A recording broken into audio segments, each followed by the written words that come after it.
రోగనిరోధక వ్యవస్థపై పరిశోధనలు చేసిన ముగ్గురు శాస్త్రవేత్తలను నోబెల్ వరించింది.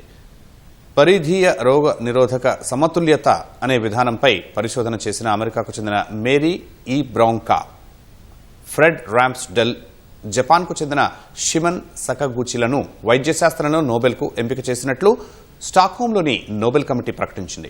రోగ నిరోధక వ్యవస్థలో ఉండే టీ సెల్స్ మనకు హాని కలిగించే వైరస్లను అడ్డుకుంటాయి. అయితే కొన్ని సందర్భాల్లో ఈ ప్రతిస్పందన ఎక్కువై ఆటోఇమ్యూన్ డిసీజెస్కు దారితీస్తుంది. అప్పుడు థైమస్ గ్రంథి వాటిని తొలగిస్తుంది. ఈ ప్రక్రియనే సెంట్రల్ టాలరెన్స్ అంటారు. నోబెల్ విజేత సగకూచి 1995లో వ్యాధులను నియంత్రించే టీరెక్స్ను కనుగొన్నారు.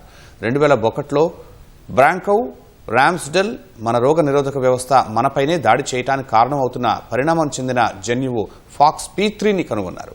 ఆ తర్వాత 2 ఏళ్లకు మానవ శరీరానికి రక్షణ కవచంలా నిలిచే టీరెక్స్ను FOXP3 జన్యువు నియంత్రిస్తుందని సకగూచి కనిపెట్టారు. వీరు ముగ్గురు చేసిన పరిశోధన ఆధారంగా రెగ్యులేటరీ టీ సెల్స్తో ఆటోఇమ్యూన్ డిసీజెస్, క్యాన్సర్ చికిత్సా విధానాలను అభివృద్ధి చేయడంపై ప్రపంచవ్యాప్తంగా శాస్త్రవేత్తలు పనిచేస్తున్నారు. నోబెల్ విజేతలకు డిసెంబర్ 10న అవార్డు అందజేస్తారు.